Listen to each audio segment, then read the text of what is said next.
Hi, it's Meredith. Welcome to Orange You Glad Homeschool. We have a Peg doll fairy kit. I think Mike got this from Amazon. And so we are going to try and build a fairy house today, which I will probably time lapse. I think Mike is going to try to put it together. And then I guess I'm going to have to help the girls do this because it says sewing needle.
Alright, so we have some extra plywood.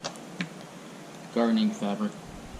Gardening fabric, just to kind of help with splinters. Prevents the weeds from coming out.